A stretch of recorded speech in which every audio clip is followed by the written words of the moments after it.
여러분 안녕하십니까? 오늘 외전에서는 경제 분야의 요새 어떤 일타 스타 강사시죠. 신한은행 오건영 부부장님 모시고 거시경제 가장 궁금한 거시경제 어떤 구체적인 부분을 한 번씩 짚어보겠습니다. 어서 오십시오. 네, 감사합니다. 네. 자, 부부장님, 네. 뭐 요새 워낙 같은 말씀, 비슷한 말씀을 많이 하시고 다니셔서 피곤하실 것 같아요. 제가 네. 좀 직접적인 질문을 좀 드릴게요. 네. 예. 자, 인플레이션이요. 네. 올해 잡힐 수 있습니까, 보시기에? 그러니까 이제 제가 잘 못 들었는데 올해라는 말씀 예, 앞에 붙이신 거죠? 올해. 예. 일단 올해 잡힌다라는 건 좀 쉽지 않을 것 같고요. 예. 일단 이렇게 말씀을 좀 드릴게요. 일단은 연준이 인플레이션을 잡을 수 있느냐라는 게 제가 제일 많이 받는 질문이에요. 예.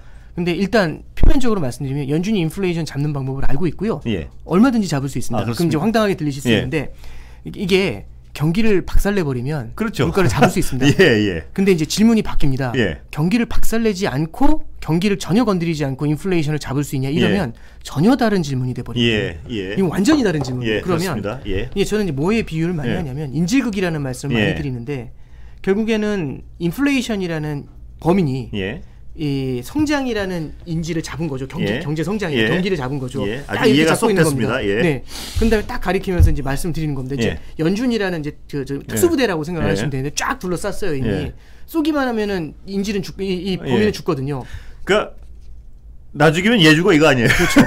근데 갖고 계시는 무기가 되게 둔탁한 바주카포 같은 무기를 갖고 계세요. 이게 문제거든요. 저격이 안 된단 말이죠. 그렇죠. 연준이 갖고 통화 정책이라는 것 자체가요. 워낙에 브로드합니다. 이게 무슨 얘기냐면 기준금리 인상한다고 하면 누구한테만 기준금리 인상 이거 안 되잖아요. 그러니까 기자님한테만 뭐 0.25 저한테는 그렇죠? 0.25 낮춰주고 이렇게 못하고 0.25 인상하면 전체가 다 인상이 되는 거지 않습니까? 쏘면 다 맞아요. 그러니까 이게 갖고 계시는 무기가 바주카포 하나 있는데 이걸로 이제 쏘면은 둘 다 죽고 이러니까 이게 인플레이션을 경기 침체 없이 잡을 수 있느냐 이게 이제 가장 큰 퀘스천 마크가 되는 거고 얼마 전에 이제 그 바이든 대통령이 파월 의장을 이제 저 화이트하우스로 불렀어요. 그래서 이제 앉혀놓고서 얘기한 게 뭐냐면 경기 침체 없이 인플레이션을 잡으세요.라고 이제 얘기하니까 이제 알았다고 하고 나왔죠. 그렇죠. 그러니까 이걸 딱 보면서 다들 하는 얘기가 이게 가능하겠냐라고 얘기하는 거고 연준에서는 그래도 해볼만하다라는 얘기를 하고 있는 겁니다. 그래서 일단 답을 먼저 드리면 인플레이션만 잡으려고 하면은 진짜 얼마든지 잡을 수는 있지만 경기를 건드리지 않고 인플레이션을 잡아야 되기 때문에 굉장히 어려운 겁니다. 그래서 경기가 닫히지 않는 상태에서 굉장히 미묘한 게임들을 많이 해줘야 되거든요. 가능합니까? 부부장님 보시기에는? 그래서 저는요. 일단은 연준에서 얘기하는 건 첫 번째는 원래 지난 3월만 해도 가능하다라고 얘기했고 4월 달에는 그래도 약간 다칠 수 있다라고 얘기했고 그 다음에 이제 5월 달에는 약간의 경기 침체가 나타날 수도 있다라고 얘기하는데 그래서 이제 실업률 전망을 조금씩 올려잡거든요. 그래서 저는 물론 연준을 100% 다 신뢰하는 건 아니겠지만은 그래도 그러니까 예를 들어서 닷컴 버블 당시에도 보면은 2분기 정도 이어지는 마일드한 경기 침체는 있었어요. 그래서 마일드한 경기 침체 정도를 감수한다라고 하면 그럼 인플레이션을 잡을 수 있지 않겠는가? 이제 물론 그 정도로 저는 보고 있고요. 여기서는 이제 그 마지막으로 하나 말씀드리면은 그 서머스라는 분이 있어요. 미국 재무장관인데 그분이 마지막에 무슨 얘기를 하냐면 이게 되려면 운이 좋아야 된다는 얘기를 하더라고요. 연준한테 굉장히 운이 좋아야 된다는 얘기를 하는데 운이 좋다라는 건 뭐냐면은 통화정책 이외에 행운이 따라주는 게 분명히 있어야 됩니다. 그러니까 이제 그 운이 뭐냐면은 예를 들어서 이런 거죠. 이게 지금 상황에서는 연준이 모든 걸 잡으려고 하면 연준의 통화정책만으로 인플레이션을 잡는 게 굉장히 어렵다는 거잖아요. 그러면 이걸 뭔가 잡아줄 수 있는 다른 이제 지원군이 있으면 돼요. 그럼 지원군이 뭐냐면 연준이 어려워하는 건 이거지 않습니까? 그러니까 성장을 둔화시키지 않으면서 물가를 잡아야 되는데 그러면은 성장은 건드리지 않고 물가를 잡을 수 있는 게 뭐가 있을까? 예를 들어 첫 번째가 뭐냐면 무역 관세를 낮춰주는 겁니다. 그래서 요즘 보시면 미중 무역 관세 낮아질 수 있다 이런 얘기가 나오죠. 그러니까 지금 바로 이게 시행이 된다 이게 아니라 지금 미국 재무부 내에서도 이게 논의가 되고 있습니다. 미국 재무장관이 지금 옐런이라는 분인데 옐런하고 이제 캐서린 타일하고 이제 무역국에 계신 두 분하고 지금 싸우고 있습니다. 옐런은 낮춰줘야 된다. 이래야 좀 지점을 말씀이지만 언발의 오줌 누기 같은 미봉책이라도 될 수 있다. 그래서 이렇게 너무 높아지고 있는 인플레이션의 길을 살짝이라도 좀 꺾어줄 수 있다. 이렇게 얘기하는 거고 캐서린 타이는 아니 그런 걸 보기 위해서 지금까지 해왔었던 이 패턴을 갖다가 무너뜨리는 것 자체가 말이 안 된다. 신중하게 생각해라 하면서 지금 둘이 팽팽히 맞서는 거죠. 그래서 이제 첫 번째는 미중 무역 관세에 대한 이슈를 좀 볼 필요가 있고요. 두 번째 좀 말씀드리고 싶은 거는 오펙 플러스죠. 이제 예. 산유국들 모임에서 예. 만약에 원유를 증산을 해준다라면 이런 건 도움이 좀 될 수 있습니다. 예. 근데 다만 이게 굉장히 좀 소극적으로 진행이 되고 있거든요. 예. 산유국에서도 웬만하면은 진행을 안 해주고 싶어해요. 예. 사우디하고 미국하고도 사이가 살짝 틀어져 있는데 그래서 이제 지금 시장에서 많이 기대하는 것 중에 하나는 다음 달에 이제 바이든 대통령이 사우디를 예. 이제 중동 순방을 한다고 하지 않습니까? 그래서 사우디에 가가지고 이제 오펙 플러스의 원유 증산에 대한 얘기를 좀 한번 풀어냈으면 하는 그런 기대감을 좀 갖고 있습니다. 그래서 이제 오펙 플러스 쪽에서 원유 증산을 좀 해주면 지금 현재 인플레이션을 주도하는 것 중에 하나가 그 원유 가격이거든요. 국제 유가가 너무 높은 건데 요거를 조금은 좀 숨을 죽여줄 수 있지 않냐. 이제 이런 얘기를 좀 해드릴 수 있고요. 그다음에 이제 세 번째로 보면은 이란 핵합의가 있습니다. 이란 핵합의가 이란은 이제 결국에는 전 세계에서 3위의 천연가스 및 원유 생산국이거든요. 근데 만약에 이제 이란 핵합의가 풀려가지고 이란의 규제가 풀리게 되면은 이란산 에너지가 이제 풀려 나올 수가 있겠죠. 실제로 2014년도 15년도에는 이란 핵합의가 되면서 이란 쪽의 규제가 풀리니까 이란 쪽에 있는 원유가 풀려나오면서 국제 유가를 크게 떨어뜨렸던 적이 있습니다. 물론 이게 전체를 다 이제 뒤집어 놓을 정도는 아니겠지만은 이란 핵협상 쪽에서도 미국이 조금씩은 좀 스탠스를 좀 바꿔야 된다. 이런 얘기들이 좀 나오는 거고요. 그다음에 이제 마지막으로 하나 말씀드릴 수 있는 건 좀 꿈 같은 얘기지만 이제 사실은 얼마 전까지만 해도 빠른 종전이 가능할 것 같다라는 얘기는 했지만 이제 지금은 좀 힘들어 보이잖아요. 그럼에도 불구하고 러시아 우크라이나 쪽에서 좀 문제가 좀 풀려준다면 내지는 전쟁이 지속되더라도 인도주의적인 차원이나 국제 공조 차원에서 원유라든지 천연가스에 대한 공급이나 아니면 이제 농산물이 지금 수출이 안 되고 있거든요. 항만이 봉쇄돼 있어가지고 이런 것들에 대해서 이제 좀 풀어주는 이런 합의 같은 것들, 이런 것들이 좀 있어준다면 이런 것들은 인플레이션을 갖다가 한 폭 좀 낮춰주는 그런 기대감을 좀 만들 수 있을 것 같습니다. 오 부장님 말씀하신 어떤 여러 가지 부분 중에 오펙 플러스가 바이든 체면을 얼마나 세워줄 것인가. 그러니까 아주 이 뭐랄까 이 세속적인 말로 쌩까진 못해도 뭐 얼마나 성의 있게 해줄까 이런 생각이 문득 들고요. 이게 일단 첫 번째는 요 말씀을 좀 드려볼게요.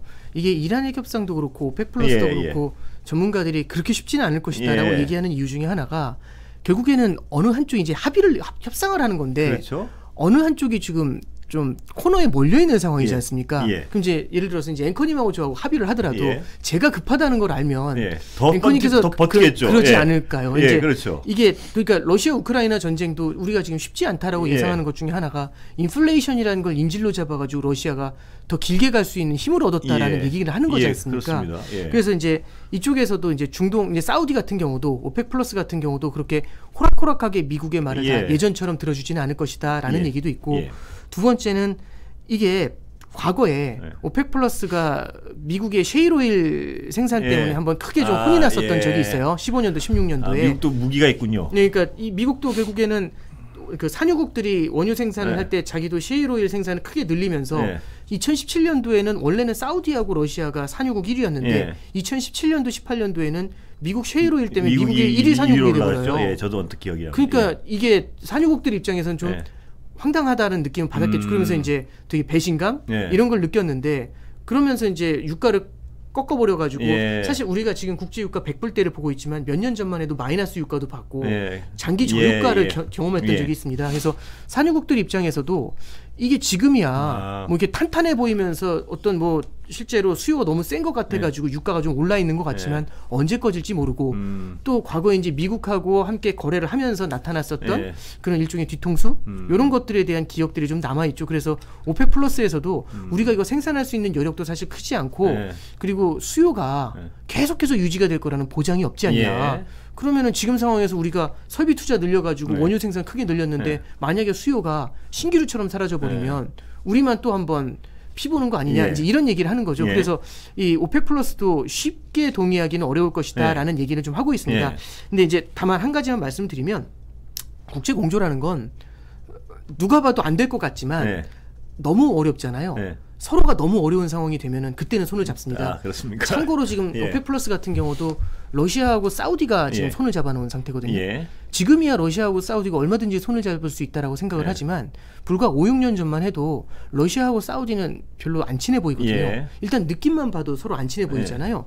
근데 이제 2015년도, 16년도에 국제유가가 너무 많이 빠지니까요. 그때 이제 러시아하고 사우디가 이제 합의를 하면서 감산 합의를 하죠. 그러면서 이제 그때부터 원래는 오페크였는데 그 오펙이 이제 그 중동 국가 이외의 국가들, 중동 국가 이외의 산유국들이 붙으면서 러시아 같은 국가가 붙으면서 오페크 플러스가 됐던 겁니다. 그래서 이런 공조가 되기 위해서는 이제 사우디도 조금은 좀 절실한 면이 좀 나타나야 되는데 이런 것들이 결국에는 예를 들어서 원유 가격이 너무 높아지면 그리고 실물 경제가 받아들일 수 없을 정도로 원유 가격이 높게 유지가 되면 그게 중동 산유국한테도 그렇게 좋은 얘기는 아니거든요. 세계 경제가 무너져 버리면 거기서 그 자체가 떨어질 테니까. 그렇죠. 그래서 이제 그런 부분에서 좀 합의점을 좀 찾아주었으면 하는 그런 기대는 갖고 있습니다. 그러면요. 네네.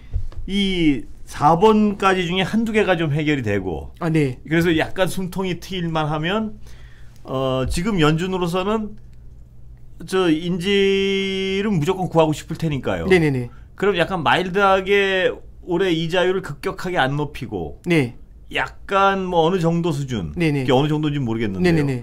거기서 어떤 멈출 가능성이 대두하기 시작하면 네네. 세계 경제는 지금 막 울렸다 다시 좀 이렇게 할 수도 있는 건가요? 보시기에? 이게 저도 되게 좀 민감한 말씀이신데요. 사실상 이게 어떤 거하고 딱 맞나 있냐면. 이게 그 인플레이션을 연준이 과연 저렇게 잘 잡을 수 있냐라는 질문 자체가 이런 거하고 만나 있어요. 이제 학생이 있는데 이 학생이 이제 연말에 좋은 학교를 갈 수 있냐.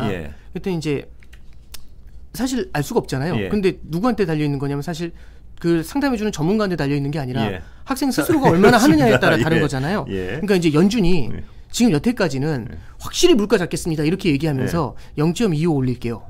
이렇게 얘기를 했었던 거고 확실히 물가 잡겠습니다 한 다음에 지난 이제 5, 6월 달에 한번 실수했던 게 뭐냐면 0.75는 아닌 것 같아요. 라는 얘기 한번 하고 그다음에 뭐라고 했냐면 9월 달엔 좀 쉬어갈까요? 이제 이런 얘기를 한 거죠. 이건 뭐하고 똑같냐면 학생이 저 10시까지 열심히 공부했어요. 그래서 이제 물어보는 거예요. 아니 보통 그러려면은 12시까지는 해야 되는데 너무 피곤해서 그러면 오히려 공부 안 될 것 같아. 이러면 이제 우리 마음속에 어떤 생각이 생기냐면 쉽지 않겠는데 이런 생각이 생기잖아요. 그래서 이제 연준이 지금은 좀 신뢰를 가져가려는 모습을 좀 보이고 있어요. 연준이 신뢰를 얻고 말씀해 주셨던 것처럼 그런 쪽에서라도 호재가 좀 같이 나와주게 되면은 그렇게 해서 이제 물가의 고점을 살짝이라도 좀 눌러주게 되면은 그때는 연준이 속도 조절을 할 수는 있습니다. 근데 그건 어디까지나 가정에 대한 거죠. 현재까지만 좀 말씀을 드리면 올해 연말까지 연준은 지금 이제 3.5%까지 기준금리를 인상한다라고 얘기를 하고 있고요. 3.5%까지 기준금리를 인상함에도 불구하고 연준이 올해 연말에 바라보고 있는 물가 수준이 5.4% 정도 됩니다. 지금 이제 굉장히 높은 수준이거든요. 그러니까 이게 소비자 물가 지수가 아니라 개인 소비 지출이라는 또 다른 지표가 있습니다. 그게 지금 레벨에서 크게 안 떨어지는 거거든요. 그냥 고점에서 살짝 내려오는 정도라고 보면 되는데 대신에 이제 연준이 내년도 전망을 조금 재미있게 해놨어요. 내년도에는 기준금리를 4% 정도까지 올린다라고 얘기를 하고 있고요. 그럼 0.5 정도 더 올라가는 거죠. 대신에 이제 물가 지수가 2.2까지 내려올 수 있다라고 그렇게 좀 얘기를 하고 있습니다. 이제 이거는 어떤 걸 좀 얘기하는 거냐면 올해 세게 가서 확실히 꺾어놓고서 내년에 물가 이제 올해 내에는 높은 물가가 유지되더라도 세게 따라붙어 가지고 물가의 예봉을 꺾고 내년 말까지는 어쨌든 지금의 인플레이션은 어느 정도는 해결을 해야 돼라는 이제 의지를 좀 표명한 거죠. 그러면서 실업률 전망치를 좀 올렸어요. 그럼 실업률 전망치를 좀 올렸다라는 건 뭐냐면 성장이 일부 정도는 훼손이 되더라도 지금은 물가 잡는데 조금 더 포커스를 둬야 돼라고 얘기하고 있는 겁니다. 그럼 그 인질 좀 다치더라도 하여튼 뭐 좀 이렇게 코피 나는 건 괜찮은데 막 피멍 들고 여기 막 이렇게 돼도 좀 잡겠다 이런 의지를 강하게 보이는 거 아닌가요? 이제 연준에서 얘기하고 있는 건 이제 좀 이제 계속 들어가다 보니까 좀 계속 파고 들어가시는데 조금만 좀 설명을 드리면 연준에서 이제 이런 얘기를 해요. 그러니까 다들 그 말을 안 믿을 거 아니에요. 그래서 진짜 괜찮은 거냐 했더니 한번 잠깐 생각해 보시면 지금 경기 침체 얘기가 나옵니다. 경기 침체라는 건 결국 인진이 다칠 수 있다는 거잖아요. 근데 하나 좀 독특한 거는 과거하고 다른 게 지금 미국의 실업률이 반세기 최저입니다. 50년 내 가장 낮은 실업률이거든요. 3%대 중반입니다. 그러니까 이 정도 실업률이면 그리고 노동시장이 굉장히 타이트해서요. 실업률이 그렇게 낮음에도 불구하고 아직도 노동시장에서는 사람을 구하지 못해서 안달입니다. 이게 너무 노동시장이 타이트하고 사람들이 부족하잖아요. 그러면은 이 사람들 중에서는 이 자리에 진짜 적합하지 않은 사람들이 있으니까 어쩔 수 없이 자리를 비워놔야 되는 경우가 정말 많아지거든요. 그래서 공석률도 굉장히 높습니다. 그러니까 실업률을 떠나서 공석률이라는 것 자체가 일자리는 있는데 사람을 메우지 못하는 게 굉장히 큽니다. 이것도 사상 최고치로 올라가 있어요. 그러니까 노동시장이 굉장히 탄탄하다는 거죠. 그러면 만약에 긴축을 이 노동시장이 굉장히 탄탄하다는 건 그만큼 성장이 강하다는 거거든요. 그러니까 인질이 어느 때보다 체력이 좀 강하다라는 이제 얘기를 하면서 연준에서도 상황에서도 잘 견딜 것이다. 잘 견딜 수 있다. 네. 이제 이런 얘기를 하고 있는 거죠. 그래서 이제 시장에서도 그 부분에 대해서는 이제 조금 퀘스천 마크를 좀 달고 있는 상황이지만, 그래서 이제 조금 낙관적으로 보는 입장에서는 그러면 저 정도로 그래도 인질이 탄탄한 체력을 갖고 있다라고 하면은 아주 심각한 경기 침체보다는 마일드한 경기 침체 정도 연착륙 가능성이 좀 있지 않겠나, 이런 얘기를 하고 있는 겁니다. 근데 이게 지금 그렇다고 이 연말까지 그럼 얘가 아무리 튼튼해도요. 미국 경제가 지금 여러 가지 지표상으로 보면 튼튼해도 연말까지 막 0.75씩 몇 번 올리고 이러면 아까 바주카포 말씀하셨는데 상처를 안 입을 수는 없는 상황이고요. 왜 제가 이걸 여쭤보냐면 내년에 미국 경기가 침체에 들어갈 것이라는 전문가들의 얘기가 훨씬 다소한 것 같아서요. 요새 보니까. 그렇습니다. 그런 이유가 연말까지 0.75씩 막 올리고 미국 경제가 지금은 어떤 탄탄하더라도 그러면 약해질 텐데요. 이 체질상. 근데 중간선거 때 공화당이 승리해버리고 그런데 연말 가니까 이제 경기가 막 휘청휘청 한단 말이에요. 근데 연준이 거기 가서 그래 다시 낮출게, 이건 또 안 될 거 아니에요. 뭐 물가도 잡히지 않았는데. 그럼 쉽게 물가는 쫙 끌어올려는, 금리는 쫙 끌어올려는 다시 낮추지 못하는 상황인데 공화당은 이겨버리고 그래서 그럼 쓸 수 있는 게 재정정책인데 재정정책을 공화당이 써줄 이유가 없다. 내년에 대선 앞두고 그렇겠죠. 그러면 재정정책 조이고 물가는 계속 올라가고 이래서 미국은 침체할 수밖에 없다. 이런 비관론 같은 게 좀 들리던데 이런 어떻게 보세요? 일단 첫 번째는요. 이제 정확한 말씀이신 게 금리라는 걸 자체가 이게 사실 항공모함으로 움직이는 거고 똑같습니다. 그래서 금리를 이번 달에 올리고 다음 달에 미안해 하면서 내릴 수는 없거든요. 그렇겠죠. 그래서 이제 연준에서는 어떤 얘기를 하냐면 다들 이제 그래서 이제 연준한테 물어보는 거죠. 이거 그래서 연준은 필패다. 너희 예전에도 보면은 80년대에도 어쩔 수 없이 금리를 올렸지 않냐. 그렇게 해서 해결할 수밖에 없었는데, 그래서 사실 연준은 사실상 힘들 것이다라고 얘기하니까 연준에서 이제 매파가 있어요. 매파가 뭐냐면 이제 금리 빨리 올려야 된다. 이제 이렇게 얘기하는 사람들 중에 이제 블라드라는 사람이 있고 월러라는 사람이 있어요. 요즘은 이제 우리나라에서도 되게 유명해지신 분들이니까 하도 이제 안경이 높아져가지고 근데 이제 이 두 분이 한번 이제 브루킹스 연구소라고요. 미국에 굉장히 유명한 연구소가 있습니다. 거기서 이제 그 6월 달인가요? 통화정책을, 연준의 통화정책과 인플레이션 이런 주제로 이제 그 두 분을 이제 불렀어요. 패널로. 근데 이제 누가 봐도 연준의 통화정책과 인플레이션이라는 타이틀만 딱 보면 연준 혼내주려는 거잖아요. 왜 이렇게 했냐. 이제 이런 얘기 나올 것 같은데 그래도 이제 저도 되게 관심을 가졌던 게 연준 내에서 빠르게 금리 인상해야 되는데 우린 늦었다라고 얘기하는 사람들이 그 둘이거든요. 그래서 둘이 무슨 얘기를 하나 이제 저 들어봤어요. 딱 갔는데 막상 또 이제 대외적으로 나가니까 이제 자기들 방어를 잘하더라고요. 이제 하는 게 뭐냐면 이렇게 물어봅니다. 이제 거기 있는 사람들이 연준이 많이 늦었지 않냐. 그래서 저도 인정할 줄 알았는데 아니다. 딱 이러는 거예요. 무슨 소리냐 이제 얘기를 하니까 연준이 과거하고 다른 게 하나 있답니다. 과거하고 다른 게 뭐냐면 포워드 가이던스라는 게 있습니다. 이 포워드 가이던스는 뭐냐면 미리 알려주는 거죠. 미리 금리를 어떻게 할 건지 가이드를 주는 거거든요. 그래서 사실상 작년도 9월 달에 그러니까 그 기준금리 인상에 대해서 시사를 했고 그게 기준금리 인상을 그냥 시사하는 정도가 아니라 저도 이런 경우가 참 처음인데 예를 들어서 지금 우리가 어떤 얘기를 하고 있냐면 여기 이제 방송에서도 3.5까지 올린다, 4.0까지 올린다 이런 얘기를 지금 하고 있는 거잖아요. 그걸 자기들도 계속해서 언급해주고 있거든요. 그러니까 앞으로 금리를 좀 많이 올릴 수 있어요 하고 3.5까지를 타겟으로 하고 있습니다 하고 달라요.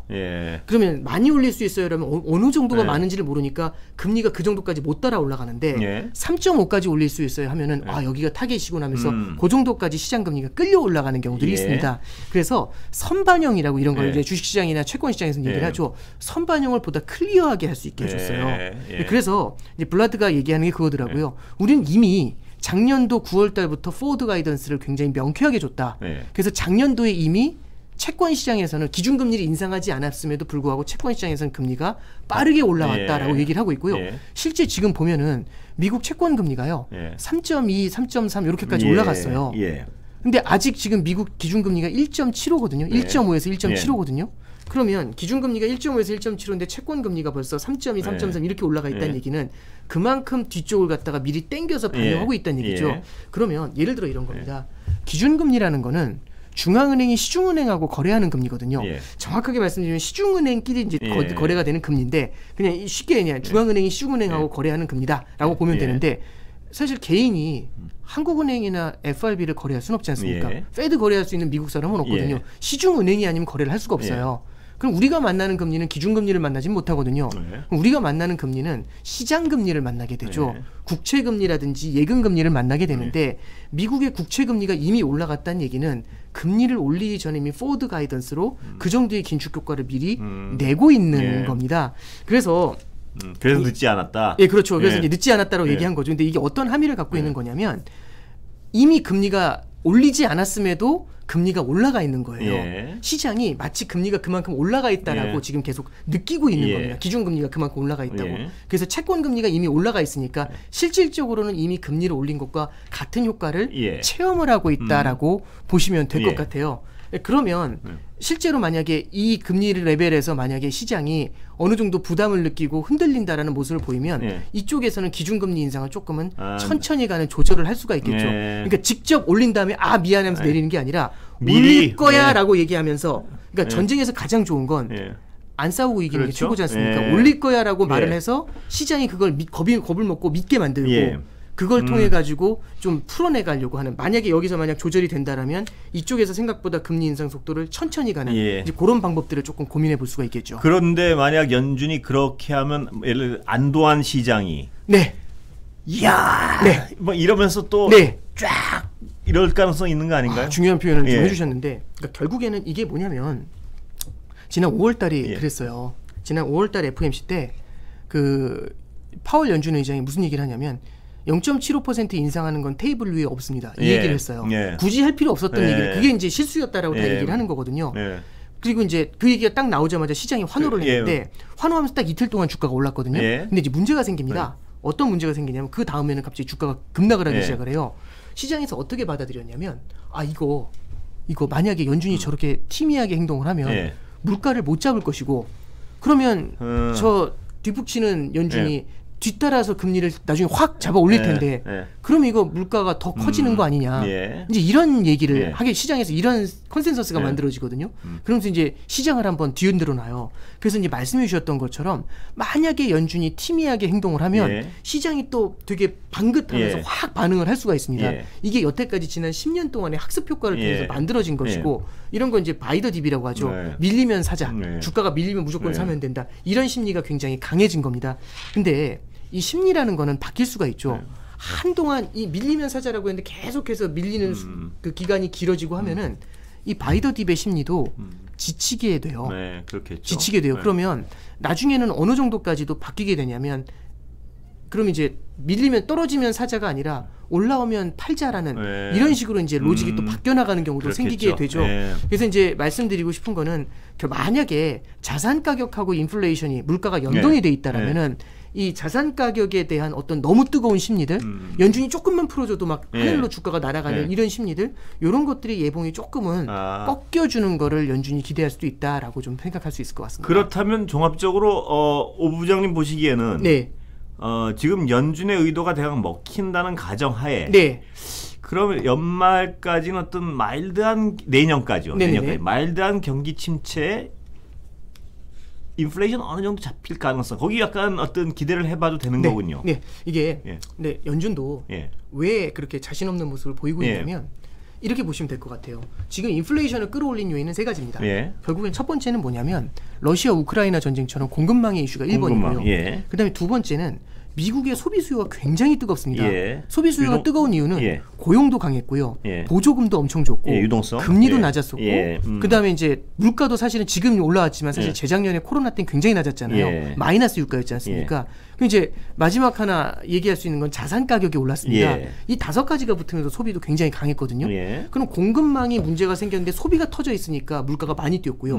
그럼 이걸 잡기 위해서 사실 연준이 나서줬어야 되는데 작년에 연준이 가장 큰 실수를 한 건 뭐냐면 이게 일시적인 물가 상승이다.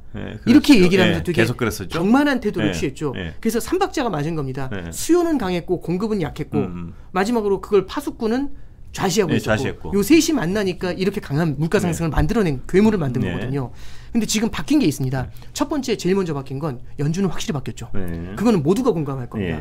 근데 두 번째는 뭐가 바뀌었냐면 소비 수요가 조금씩 꺾이고 있어요. 그게 말씀해 주셨던 경기 침체하고 만나는 얘기입니다. 소비 수요가 꺾이는 이유는 이제 고용은 아직 탄탄하긴 하지만 첫 번째는 보조금 안 주잖아요. 금리 올랐죠. 물가 올랐죠. 자산 가격 주춤하죠.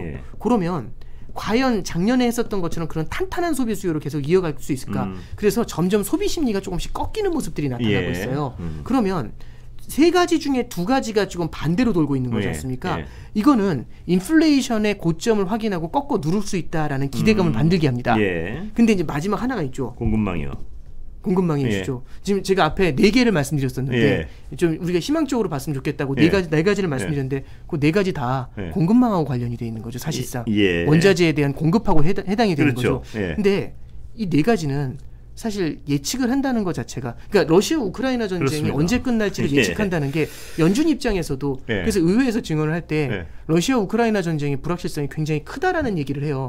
그 얘기는 뭐냐면 의원들도 그럼 그게 언제 끝나는지 물어볼 수는 없지 않습니까? 그렇죠. 그러니까 사실상 이게 너무 오랫동안 이어져 나가게 되면은요, 나중에는 투기 자본까지도 한꺼번에 원유 시장으로 몰리게 되면서 고유가 기조가 굉장히 오랫동안 이어질 수 있습니다. 그러면 물가가 고점을 찍고 내려오더라도 수요 사이드와 연준 사이드 때문에 고점을 찍고 내려오더라도 내려오는 속도가 느릴 수가 있어요. 그래서 이게 어떤 시점을 두고서 뭐 연말까지 어떻게 될 것이다, 뭐 내년까지 어떻게 될 것이다. 사실 연준도 이 전망을 계속해서 바꾸고 있습니다. 그래서 외생 변수가 워낙 그렇죠. 불확실하기 때문에 3월 달만 해도 올해 말에 물가가 4.3% 정도 될 것이다라고 지금 5.2로 올렸거든요. 이렇게 크게 바꾼 경우는 참 드문 케이스예요. 그래서 이러다 보니까 이제 신뢰를 많이 연준이 잃었다라는 얘기도 나오고 있는데, 저도 이제 좀 일각에서는 좀 이해가 되는 부분도 결국에는 통제할 수 없는 그런 변수라는 게 존재하기 때문에 이걸 뭐 확답해서 말씀드린다기보다는 현재는 물가를 강하게 추동하는 요인 중에서 수요와 연준 사이드가 바뀌었다. 다만 공급 사이드는 불안 요인이고 이게 만약에 해결됐었을 때는 그때는 조금 빨라질 수 있을 것 같다. 그렇다면 지금 설명해 주신 거에 따르면 연준도 어느 정도 예측 가능하고요. 그 다음에 어떤 소비 사이드도 예측 가능하니까 이 공급 사이드의 측면을 자세히 보는 것이 투자자 입장에서는 굉장히 중요하겠네요. 공급 사이드의 전망을 자세히 살펴보는 것이. 그렇습니다. 러시아 우크라이나 전쟁의 어떤 움직임, 이란 핵 협상의 움직임, 뭐 중국과 러시아의 어떤 움직임, 뭐 이런 걸 자세히 보는 게 지금으로서 그 어느 때보다 좀 중요하겠네요. 그러니까 당연히 중요한데 이제 여기서 이제 오해하시면 안 되는 건. 연준의 금리 인상이나 다른 쪽의 이슈들이 중요하지 않다가 아니라 그럼 물론, 여태까지 우리가 좀 많이 고민하지 못했다라면 이런 쪽에서의 변화가 뜻하지 않은 변화가 나타날 가능성에 대해서는 우리가 열어놓고 볼 필요가 있다. 이 정도로 말씀드린 거죠. 그렇다면 거시경제를 읽고 지금 투자자들은 어느 때보다 힘들 때 같은데요. 투자자들은 정말 뭐 피가 마르는 상황 같은데요. 바닥이 어딘지도 모르겠다는 얘기도 많이 하고 뭐 하루 조금 솟으면 막 팍팍 꺼지니까요.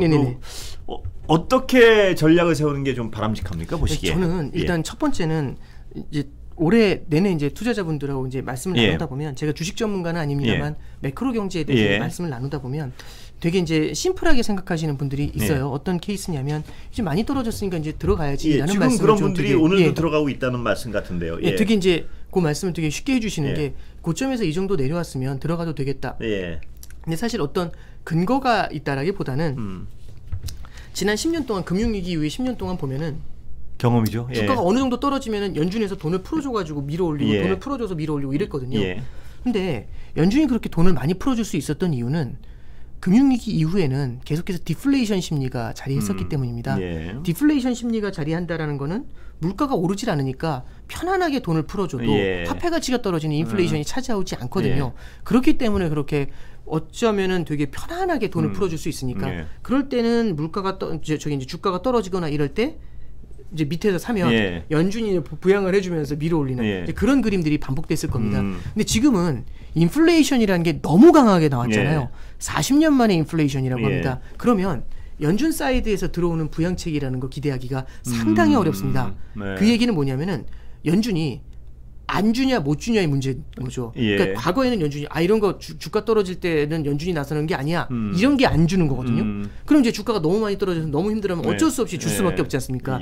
안 주는 케이스가 있고요. 못 주는 케이스가 있습니다. 지금 못 주는 케이스가 그렇죠. 왜냐하면 지금은 인플레이션이 이렇게 창궐한데 이런 상태에서 돈을 풀면 인플레이션 심리가 팡 터져버릴 수가 있지 않습니까? 그래서 지금 같은 경우는 연준이 못 준다라는 점을 좀 감안을 했을 때는 우리가 뭐 이렇게 좀 내려왔으니까 이제는 과거 패턴을 보고 사야지라고 하는 것들, 이런 것들에 대해서는 조금 신중하게 접근하실 필요가 있다라는 생각을 좀 해드리고요. 그럼 오 부장님 말씀대로라면 지금 바이 더 딥 할 땐 신중하게 봐야 된다. 바이더 딥을 뭐 할 때는 아니다 비슷하게 하여튼 신중하게 봐야 된다. 이 말씀 네네. 같은데요. 네네네. 그런데 언제 그럼 들어가면 되느냐? 인플레이션을 봐야겠군요. 네, 그렇죠. 그러니까 인플레이션이 가장 지금 그 지표로 보고 인플레이션이 어느 정도 잡히는데 주가가 바닥이다. 그럼 그때는 들어갈 만하다. 제가 이제 주가 타이밍 전략 이런 것까지 말씀드리는 건 좀 어려울 것 같고요. 저 혼자 생각했습니다. 저는 이제 바이더 딥을 뭐 이렇게 지금 하면 된다 안 된다의 컨셉보다는 하더라도 과거처럼 그렇게 너무 과감한 전략으로 쓰는 건 과거를 근거로 해서 너무 과감하게 이 딥이 길게 갈 수 있다 이 말씀이시죠? 예, 그렇죠. 그러니까 더 딥도 있을 수 있고. 그렇죠. 그런 가능성들 다 생각하시면서 움직이시는 게 나을 것 같다라는 조언을 첫 번째 좀 드리는 거고요. 두 번째는 최근에 이제 나타나는 현상 중에 뭐가 있냐면은 결국엔 마찬가지로 또 한 번 쏠림 현상이 나타나고 있어요.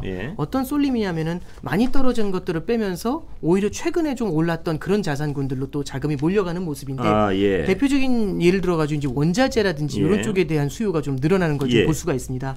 근데 이게 물가가 오르잖아요. 그럼 물가가 오르면은 이걸 해지하기 위해서 어떤 자산에 투자하면 좋을까요?라고 하면 다들 원자재라고 얘기를 해요. 그럼 원자재를 사거든요. 그럼 원자재 가격이 더 오르겠죠. 그럼 물가가 또 오릅니다. 이걸 해지하기 위해서 뭘 하면 좋으냐면 원자재라고 얘기를 해요. 그럼 원자재를 사고 원자재 값이 또 오르고 물가 이렇게 이제 계속해서 확대 재생산이 되는 문제가 생길 수 있거든요. 그러면 어떤 일이 벌어지냐면 원자재가 펀더멘탈 대비해 가지고 좀 많이 가격이 올라가는 경우들이 생길 수가 있습니다. 그래서 저는 이런 이제 결국에는 우리가 투자라는 걸 할 때 불확실성이 높으면 여러 자산들을 깔아놓고 포트폴리오 분산 투자가 제일 중요하다고 봐요. 분산 투자라는 거는 다른 말로 쏠리지 않으면 된다는 겁니다. 그런데 결국에는 이런 상황에서 그래도 가장 좋을 것 같은 걸로 쏠려가는 경향들이 생기게 되거든요. 그래서 원자재와 같은 쪽에다가 너무 많이 쏠려가는 것들 이런 점에 대해서도 두 번째는 좀 경계하는 게 좋겠다라는 말씀을 좀 드리고요. 그다음에 이제 세 번째는 지금 이제 인플레이션이 두렵다라고 하지 않습니까? 인플레이션이 두려우면 사람들은 인플레이션 자체에 초점을 맞춥니다. 그럼 인플레이션에 강한 자산을 찾는데 그 대표적인 게 원자재라고 볼 수 있죠. 그리고 물가가 올라가면은 채권이 인기가 없으니까 채권 쪽은 좀 버리게 되고 이런 이제 일이 벌어지게 되는데 저는 이제 이런 생각을 좀 해요. 결국에는 지금 앞서서 저희가 한참 동안 말씀 나눴던 게 뭐냐면 연준이 물가를 잡을 수 있냐 없냐입니다. 그러면 이렇게 보면 되겠죠. 지금은 인플레이션의 시기지 않습니까? 근데 연준이 물가를 만약 잡는다면 인플레이션에서 이제 디스인플레이션, 그러니까 인플레이션이 사라진 어떻게 보냐 저물가 국면 이런 걸로 이제 접어들 수가 있겠죠.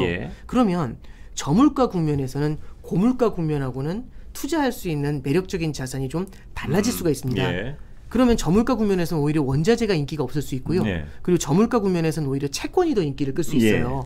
그래서 지금 당장 채권 사십시오 이게 아니라 저는 포트폴리오를 할 때도 되게 좀 액티브하게 하시는 게 다이나믹하게 하는 게 중요하다고 보는 게 우리는 지금을 보고 투자하는 게 아니라 미래를 보고 투자해야 되지 않습니까? 지금 인플레이션이라고 해도 디플레이션으로 간다면 우리는 이 디플레이션도 같이 보면서 투자를 해줘야겠죠. 다만 당장은 인플레이션의 비중이 높게 디플레이션의 비중은 약간 이렇게 가져가고 시간이 가면서 점점 물가가 잡혀간다는 그렇죠. 시그널이 나타나게 된다면 점점 이쪽으로 자산을 갖다가 조금씩 바꿔 나가는 그런 형태의 다이나믹한 포트폴리오 운용도 좀 필요하지 않겠나 그런 말씀을 좀 드리고 유연한 포트폴리오를 가져가라. 이게 불과 이제 몇 년 전에는 저는 불가능했을 거라고 생각해요. 가능합니다. 저도 그걸 여쭤보려고 지금은 ETF라는 게 등장했죠. ETF인데 그럼 이제 바로 다음 나오는 질문이 아니, 그렇게 많은 자산을 어떻게 투자할 수 있습니까? 이제 이 질문이 나오는데 사실 그렇게 되면 한 자산군이 한 6개, 7개 정도 되거든요. 근데 6개, 7개 정도 되는 자산군인데 요즘 이제 개인분들도 HTS를 굉장히 잘 쓰시더라고요. 모바일을. 근데 이제 가끔씩 이제 주식 종목 보유하고 있는 거 보여주시는 걸 보면 되게 많습니다. 6개, 7개 넘는 분들 되게 많거든요. 그래서 그거 이제 그 예를 들어서 6개, 7개를 사는 게 불가능하다는 건 아닐 것 같고요. 오히려 이제 그런 시그널들을 보는 게 조금은 좀 어려울 것 같다라는 생각을 하실 것 같습니다. 근데 저는 이제 그런 생각을 좀 해요. 과거에 비해서 훨씬 더 이런 정보망들이 많이 열려 있고 그리고 어떤 것들을 보시는 게 포인트가 되는지를 좀 말씀드리는 게 있잖아요. 이런 것들을 좀 참고하시면 좋을 것 같고요. 마지막으로 좀 하나 더 말씀드리고 싶은 거는 지금 결국에는 이게 투자의 시장이라는 것 자체가 부침이 존재하지 않습니까? 저도 이제 짧다면 짧고 길다면 길지만 17년 정도 시장을 봤는데 참 어려운 장은 많았었습니다. 그리고 이제 정말 좋았던 장도 많았는데 그 중에서 가장 좋았던 장은 20년도, 21년도 장은 정말 제가 평생 보지 못했던 그렇습니까? 정말 강한 장이었거든요. 그런데 많은 분들이 20년도, 21년도에 주식을 시작을 하신 분들이 많으세요. 이제 그런 분들은 좀 많으신데 그분들은 오시자마자 이제 굉장히 강세장에서 이제 투자하는 것들을 보셨지 않습니까? 그러면 이제 이분들이 만약에 길게 앞으로도 투자를 하신다면 예. 이렇게 약세장 참 어렵지만 예. 이럴 때일수록 약세장에서도 견뎌낼 수 있는 그런 경험 같은 것들, 견뎌낼 수 있는 매뉴얼들 예. 이런 것들을 좀 하나하나 좀 만들어 가시는 게 어떤가 예, 그 정도로 좀 위로의 말씀 좀 드립니다. 17년 계셨는데 약세장은 이 정도 약세장의 강도로 보면 어느 정도였나요? 금융위기 때는 이거보다 좀 더 강했고요. 예. 그냥 제가 체감하기에는 제가 이제 닷컴 버블을 겪어보지 예. 못해가지고요. 예. 2004년부터 봤으니까요. 제가 이제 금융위기는 이거보다 좀 훨씬 길고 훨씬 셌고요. 그게 더 셌었나요? 예. 11년도에 이제 유럽 재정 위기하고 예. 그 정도가 좀 지금하고 좀 비견될 정도가 아닌가라고 생각을 좀 하고요. 예. 이제 코로나 때 위기는 하락폭은 굉장히 컸는데. 예. 굉장히 짧았어요. 굉장히 예. 짧았어요. 예. 그래서 이거하고는 조금 좀 차이가 있지 않나 그렇게 좀 보고 있습니다. 그러면 한 10년 만에 겪는 충격이군요. 오 부장님 보시기에도. 예, 그렇죠. 이제 금융위기 이후에는 예. 가장 긴 하락장이 나타난 거니까요. 금융위기 때는 2007년도 11월을 고점으로 해가지고 예. 2009년도 3월 10일 날 저점 찍을 때까지 예. 계속 떨어지고 조금으로 떨어지고 조금 이걸 계속 반복했었죠. 예. 아까 포트폴리오의 유연한 이동. 네. 시간은 오래 제가 포트폴리오의 유연한 이동, 유연한 포트폴리오와 어떤 동적인 포트폴리오를 가져가라. 네네. 예. 근데 아까 지표 읽는 게 어렵다고 하셨는데 네. 그 포트폴리오의 유연한 이동을 위해서 가장 중요한 지표가 인플레이션일 텐데요. 그렇죠. 근데 인플레이션이 어느 정도 되면 꺾인다고 봐야 되고 이게 뭐 어떻게 봐야 되나요? 저는 이제 예. 인플레이션을 바라보시는 것도 되게 중요한데요. 예. 인플레이션 자체도 되게 중요하지만 인플레이션의 방향성 이런 예. 것들도 좀 보실 필요가 예. 있고 두 번째는 그 인플레이션의 방향성에 맞춰가지고 연준의 스탠스 변화가 분명히 나타날 거라고 봅니다. 예. 결국에는 키를 쥐고 있는 게 연준이잖아요. 예. 통화 정책을 할 수 있는. 그래서 이제 연준의 스탠스 변화가 어느 정도 나타날 수 있는지를 좀 보는 게 좋고요. 예. 연준은 인플레이션보다는 기대 인플레이션을 조금 더 많이 봅니다. 예. 이 기대 인플레이션이라는 건 결국에는 사람들의 마음속에 들어오는 인플레이션 심리거든요. 예. 고개 꺾이는 걸 좀 주의 깊게 볼 겁니다. 그래서 이제 그 미시건대에서 발표하는 기대 인플레이션 지수가 있어요. 예. 뉴욕 연은에서 발표하는 것도 예. 있고요. 기대 인플레이션 지수요. 예. 근데 사실 이런 것까지 말씀드리는 건 좀 너무 좀 딥하게 들어가는 것 같고요. 이런 것들이 이제 뉴스에서 나오게 되고 그걸 통해서 연준에서 인터넷 찾아보면 그렇죠. 되니까요. 어떤 변화 같은 게 나타나고 이런 것들을 좀 참고하시면 좋을 것 같고요. 그리고 이제 이렇게 이제 지금 유튜브 방송도 많이 있지 않습니까? 그래서 전문가들의 코멘트를 이런 것들을 좀 이제 나침반 삼아서 참고로 이제 좀 보시면 조금 더 도움이 되시지 않나 싶습니다. 정말 마지막으로 하나만 여쭤보고 끝내겠습니다. 네. 7월 FOMC에서요. 네네. 예를 들어서 경우의 수 FOMC를 오랜 동안 관찰해 오셨으니까 네네네. 이 정도 발언과 그러니까 예를 들어서 0.75가 지금 다소판가요 예상이? 예, 7월 7월에도? 네, 90% 정도 나와 있습니다. 예, 0.75가. 네네. 그럼 0.75를 고정 변수로 하고 어떤 발언이 나오는 걸 좀 이렇게 좀 주목해 봐야 된다 이렇게 좀 설명을 해주시죠. 지금 현재는 0.75가 베이스 시나리오고요. 그리고 그 다음이 9월 달부터는 0.5로 전환한다. 요게 이제 현재는 좀 베이스거든요. 근데 만약에 물가 상승세가 지금 현재 8.6으로 솟았어요. 그게 예를 들어서 이제 9%, 저도 진짜 말씀드리기도 싫지만 9% 뭐 9.5% 만약 이렇게 이상하게 나와주면 그러면 이제 어떤 얘기가 나오냐면은 0.75가 아니라 조금 더 세야 되지 않냐라는 얘기부터 시작을 해서 물론 이제 1%에 대해서는 지금 여기서는 매파들도 선을 그었어요. 그 정도까지 인상하는 건 너무 높다 이렇게 얘기를 하고 있는데 이제 그러면 9월 달에도 0.75로 바뀔 수 있다라는 얘기를 할 수가 있는 거죠. 그게 저는 조금은 좀 걱정되는 포인트고요. 그래서 소비자 물가 지수를 지금은 당장은 볼 필요가 있다라는 게 이제 첫 번째 포인트고 두 번째는 이제 연준에서 중립금리라는 얘기를 하고 있습니다. 중립금리라는 게 자기들이 이제 어느 정도는 올려놔야 될 목표금리가 되는 거거든요. 그 중립금리에 이제 거의 0.75를 인상을 하면 추가로 거의 도달을 했을 겁니다. 거기에 도달했었을 때, 그러니까 이건 뭐하고 똑같냐면 그러니까 전쟁으로 따지면 접적 지역에 이제 도착하는 거죠. 접적 지역까지는 되게 빨리 가지 않습니까? 차를 타고 접적 지역에 도달하게 되면 차에서 내려가지고 가는 데게 되게 천천히 움직이잖아요. 그래서 이제 거기서는 어떤 식의 행보를 보이게 될지 거기에 대한 코멘트를 좀 유의해서 보는 게 필요할 것 같습니다. 7월 FOMC 하여튼 잘 지켜보겠습니다. 네, 그리고 조만간 한번 그 근방대 다시 모시겠습니다. 알겠습니다. 감사합니다. 감사합니다. 네.